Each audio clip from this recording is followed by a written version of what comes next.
এই মহাগ্রন্থ কোরআনকে যদি মেনে নিই, বুকে ধারণ করি, তাহলে আমাদের সমাজে সেই শান্তির সমাজ নির্মাণ হয়ে যাবে। ইসলাম অন্য কোন জীবন বিধানের অধীনে বেঁচে থাকার জন্য আসেনি। কারণ কোন ব্যবস্থায় একটি অন্য বিধানের অধীনে বেঁচে থাকতে উন্নতি লাভ করতে পারে না। শুধুমাত্র ধর্ম হলে তা পারা যায়, কিন্তু কোন নবী ইসলামকে শুধুমাত্র ধর্ম হিসাবে প্রচার করেননি। বলেন, কোন নবী শুধু ইসলামকে শুধু ধর্ম হিসাবে প্রচার করেছেন? শুধু ধর্ম হিসাবে কোন নবী ইসলামকে প্রচার করেননি। ইসলামকে প্রচার করেছেন পূর্ণাঙ্গ জীবন বিধান হিসাবে তারা পরিচালনা করেছেন। ইসলামকে অন্য জীবন বিধান হিসাবে প্রচার করেছেন তাদের কেউই কোনো মানব রচিত মতবাদের অধীনে মাথা নত করতে রাজি ছিলেন না। কোরআন ঘোষণা করেন, ওয়াল্লাযী আরসালা রাসূলাহু বিল হুদা ওয়া দীনিল হক লিইয়ুযহিরাহু আলাদ-দীনি কুল্লিহি ওয়া কাফা বিল্লাহি শাহিদান।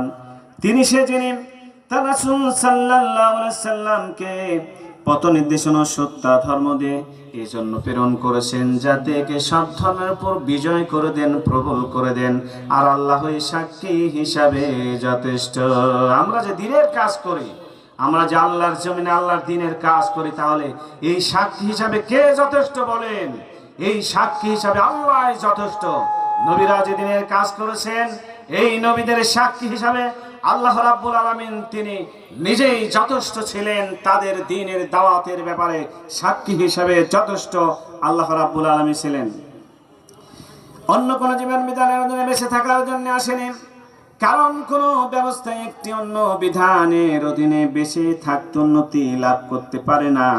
শুধুমাত্র ধর্ম হলে তা পারা যায়, কিন্তু কোন নবী ইসলামকে শুধুমাত্র ধর্ম হিসাবে প্রচার করেননি। তদানীন্তন এই দিনের দাওয়াত দেওয়ার কারণে খেপে গেল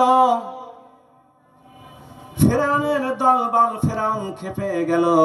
আর ফেরাউনের এই মোকাবেলা করার জন্য আল্লাহ রাব্বুল আলামিন দুনিয়াতে মূসা আলাইহিস সালামকে পাঠিয়েছিলেন। এই ফেরাউনের মোকাবেলার জন্য আল্লাহ রাব্বুল আলামিন পাঠিয়েছিলেন মূসা আলাইহিস সালামকে। তাই আসলে এইভাবে যোগাযোগে কালে কালে আল্লাহর দ্বীনের দাওয়াত নিয়ে যারাই পৃথিবীতে এসেছিলেন, তাদেরকে এইভাবে করে অনাচার অবিচার শক্তি, জালেম শক্তিরা এইভাবে করে নবীদেরকে আরামে ঘুম পাড়তে দেয় নাই, তারা সুখে শান্তিতে বসবাস করতে দেয় নাই। আসুন সেই সমাজটা আমরা যদি গড়তে চাই, তাহলে এই সমাজের মানুষকে কোরআনের দাওয়াত দিয়ে কোরআনের পক্ষে আনতে হবে, তাহলে এই সমাজটা ভালো হয়ে যাবে। আল্লাযীনা ইম্মাক্কানাহুম ফিল আরদি ওয়া আকামুস সালাতা ওয়া আতাউস যাকাতা ওয়া আমারু বিল মারুফি ওয়া নাহাউনা আনিল মুনকার ওয়া লিল্লাহি আকিবাতুল উমুর। যদি ইসলামী সরকার হয়, তার প্রথম নম্বরের কাজ হলো সেই রাষ্ট্রে আগে নামাজের বিল পাস করে দেবে। তারপরে সে কি করবে? তারপরে সে যাকাতের বিধান চালু করে দেবে। নামাজের মাধ্যমে চরিত্র গঠন আর যাকাতের মাধ্যমে দরিদ্র মোচন, এই দুইটা জিনিস যদি চালু হয়ে যায়, তাহলে সেই সমাজে শান্তি আসবে, সুখ আসবে, সম্প্রীতি আসবে। এই দুইটা জিনিসই যদি সমাজে রাষ্ট্রে চালু হয়ে যায়, আর আল্লাহ রাব্বুল আলামিন বিধান এই জন্যই আল্লাহ পাঠিয়েছেন, যাতে বিধানটা সব জায়গায় চালু হয়ে যায়। ব্যক্তিতে চালু হয়, পরিবারে চালু হয়, সমাজে চালু হয়, রাষ্ট্রে চালু হয়। এই জন্যই আল্লাহ রাব্বুল আলামিন কোরআনে কারীম দিয়েছেন। তাই মুসলিম সরকারের দায়িত্ব হলো, প্রথম তিনি ঘোষণা করবেন নামাজের আর দ্বিতীয়ত ঘোষণা করবেন যাকাতের। এইভাবে করে সৎ কাজের আদেশ দেবেন, অসৎ কাজের নিষেধ করবেন। এই 4টা কাজ যদি চালু হয়ে যায় তাহলে সেই সমাজে শান্তি আসবে, মানুষ ভালো হয়ে যাবে, যারা অন্যায়কারী তারাও ভালো হয়ে যাবে, পাপীরাও ভালো হয়ে যাবে। এইভাবে করে ভালো যদি হয়ে যায় মানুষ, সেই সমাজে শান্তি আসবে অগণিত দ্বারায়।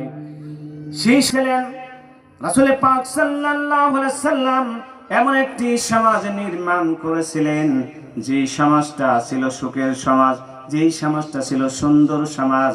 বন্ধ হয়ে গেল অবিচার, বন্ধ হয়ে গেল ব্যভিচার, বন্ধ হয়ে গেল। কেমন পাপী সমাজ ছিলেন তারা! খালা চিনত না, বোন চিনত না, আপনজন চিনত না। তারা কি করত? এমন অবিচার তারা করত।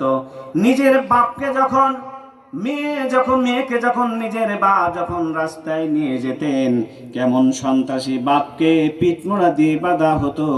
বাঁধার পরে ওই মেয়ের সাথে অন্যায় অবিচার করা হতো, নাউজুবিল্লাহ, অন্যায় অবিচার করা হতো। এমন ব্যভিচারী সমাজ ছিল যে আপন পিতা তার মেয়েকে রাস্তা দিয়ে নিয়ে যাচ্ছেন, আর এই রাস্তায় তার পিতাকে গাছের সঙ্গে বাঁধা হয়েছে। বান্ধার পরে ওই নিজের মেয়ের সাথে ব্যভিচার করেছে, নাউজুবিল্লাহ মিন জালিক। এই ছিল সেই সমাজের চিত্র। এই সমাজটিকে রাসূল পাক সাল্লাল্লাহু আলাইহি সাল্লাম এই দ্বীনের দাওয়াত দিয়ে সেই মানুষের ভিতরে মানবতা, সভ্যতা, স্বাধীনতা তৈরি করে দিয়েছেন। কেমন ছিল তারা? দাহিয়া কালমি নামক একজন ব্যক্তি সমাজের নেতৃত্ব দিতেন। এই দাহিয়া কালবি সেই সমাজের নেতৃত্ব দিচ্ছেন। সেই সমাজের রেওয়াজ ছিল মেয়ে সন্তান হলে পারে জ্যান্ত কবর দিয়ে তাকে বিদায় করে দিতে হবে, আর পুরুষ সন্তান হলে তাকে বাসায় রাখতে হবে। এই সমাজের রেওয়াজ ছিল। এই দাহিয়া কালবি তিনি একদিন বাণিজ্যে যাবেন। তার স্ত্রীকে বললেন, আমার স্ত্রী, শুনে রাখো, তোমার পেটে যে মেয়ে যে সন্তানটি রেখে গেলাম, এই সন্তানটি যদি পুরুষ সন্তান হয় তাহলে বাসায় রাখবে, আর যদি মেয়ে সন্তান হয় তাহলে তাকে হত্যা করে ফেলবে। এই বলে বাণিজ্যে তিনি চলে গেলেন। এই বাণিজ্যে যাওয়ার পরে 1 বছর নয়, 2 বছর নয়, 6 বছর কেটে গেল তার বাণিজ্যে। এই বাণিজ্য থেকে ফিরে আসলেন। তার স্ত্রী সুন্দর মেয়েটি যখন হলো, তিনি তার চেহারা দেখে মা কখনো তার মেয়েকে হত্যা করতে পারলেন না। তিনি রেখে দিলেন সুন্দর ফুটফুটে চেহারার মেয়ে রেখে দিলেন। রেখে দেওয়ার পরে 6 বছর পরে ওই দাহিয়া কালবি বাড়িতে চলে আসলেন। বাড়িতে আসার পর বাণিজ্যে এসে দেখতেছেন একটি 6 বছরের ছোট্ট চেহারাবান ফুটফুটে মেয়ে। এই মেয়েটি ঘুরে বেড়াচ্ছে বাড়িতে। তার স্ত্রীকে বলল, স্ত্রী, যে এই মেয়েটিকে যে আমি দেখতেছি, এই মেয়েটি মনে হয় নাকি আমার বংশেরই হতে পারে। বলল, হ্যাঁ, আমারই বংশের। একটু পরে তোমাকে সেইটা বলে দেব। এই দাহিয়া কালবি খাবার খেলেন। খাবার সময় বলল যে দাহিয়া কালবি, তোমার ওরসে যে একটি আবার পেটে যে সন্তান ছিল সেটা সন্তান হয় নাই, সেটা মেয়ে সন্তান হয়েছে। আর মেয়ে সন্তান হওয়া মাত্রই আমি মা হয়ে তাকে গলা টিপে হত্যা করতে পারি নাই। আমার এই ছোট্ট ফুটফুটে মেয়ের চেহারার দিকে তাকিয়ে আমি দেখলাম এই মেয়েটি আমার জন্য মারা সম্ভব নয়। আমি রেখে দিলাম। বড় হলে হয়তো পিতার দরদ হবে, এই পিতার সন্তানকে মারতে পারবে না। কি করলেন? পরের দিন সকালবেলা উঠলেন, তার স্ত্রীকে বললেন, ও আমার স্ত্রী, আমার ছোট্ট এই মেয়েটিকে তুমি পোশাক পরে সাজিয়ে দাও। পোশাক পরে সাজিয়ে দিলেন। সকালবেলা উঠে তিনি মতলব আটকালেন, বললেন, শ্বশুরালয় বেড়াতে যাব, আমার ছোট মেয়েকে তুমি সাজিয়ে দাও। এই মেয়েটিকে সুন্দর পোশাক দিয়ে সাজিয়ে দিলেন। তখন মেয়েটি নাচতে নাচতে আগে যায় আর বলে, আজ কতই না ভালো লাগতেছে, বহুদিন পর আমি বাবা পেয়েছি। জন্মের পরে আমি বাবাকে দেখি নাই, আর বাবার সাথে নানার বাড়িতে যাব, কতই সুন্দর মজা লাগতেছে আমার। মেয়েটি বলতেছে আর নাচতেছে আর আগে আগে যাচ্ছে। আগে আগে যখন যাচ্ছেন, রাস্তা দিয়ে যখন যায় তখন কাজের লোকজন জিজ্ঞেস করে দাহিয়া কালবি এই মেয়েটাকে। দাহিয়া কালবি বলে আমার ওর সেই মেয়েটির জন্ম হয়েছে, আমার মেয়েকে আবার শ্বশুর বাড়িতে বেড়াতে নিয়ে যাচ্ছে। এই দাহিয়া কালবি অনেক রাস্তা চলে গেলেন, জঙ্গলের ভিতরে যে তিনি এই মরুপ্রান্তরের ভিতরে পাহাড়ের নিচে গিয়ে তিনি এই খনন করা শুরু করে দিলেন, একটি গর্ত খনন করা শুরু করে দিলেন। মেয়ে বলছে বাবা কি জন্যে তুমি এ কাজ করতেছো? বলছে একটু পরেই তুই বুঝতে পারবি কি কাজ করার জন্য আমি এখানে এসেছি। এইভাবে করে খুলতেছে না, তার দাঁড়িতে মরুভূমির বালুগুলি দাঁড়িতে লেগে যাচ্ছে। নিজের ছোট্ট বাচ্চা দাড়ি ছেড়ে দেয়, একবার গায়ের বালি গুনি ছেড়ে দেয় আর বলে বাবা দেরি হয়ে যাচ্ছে, চলো নানার বাড়ি যাই। এইভাবে কেন কষ্ট করছ? বলছে একটু পরেই তুই বুঝতে পারবি এর ঘটনাটা কি।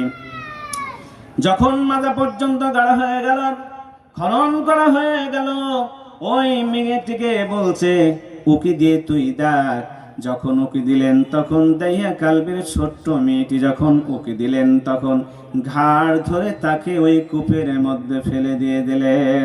ঘাড় ধরে যখন ফেলে দিলেন বলছে বাবা আমাকে কেন তুমি ঘাড় ধরে ফেলে দিলে?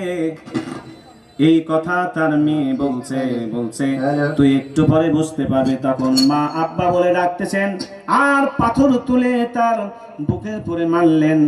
ওই গর্তের ভিতরে তিনি ছাট হয়ে পড়ে গেলেন। বলে বাবা তুমি আমাকে মেরো না, তোমার পরিচয় আমি দেব না, আমাকে তুলে দাও, এমন এক দেশে চলে যাব যা তোমার পরিচয় আমি দেব না, তুমি আমাকে এখানে মেরো না বাবা, আমাকে এখান থেকে তুমি তুলে দাও। আবার একটি পাথর তুলে মুখের উপরে মারলেন। এইভাবে করে মুখের উপর যখন মারলেন মুখটা চূর্ণ চূর্ণ হয়ে গেল। আব্বা বলে চিৎকার দিলেন, আবার মাথার পরে পাথরটা মারলেন, মাথাগুলি চূর্ণ চূর্ণ হয়ে গেল। বলল আব্বা, এই বলে চিৎকার দিলেন। দাহিয়া কালবির মেয়ে আব্বা বলে চিৎকার দিয়ে শেষ নিঃশ্বাসটুকু ত্যাগ করলেন। রাসূল পাক সাল্লাল্লাহু আলাইহি সাল্লামের কাছে একদিন দাহিয়া কালবি বসে আছেন, মুসলমান হয়ে গেলেন।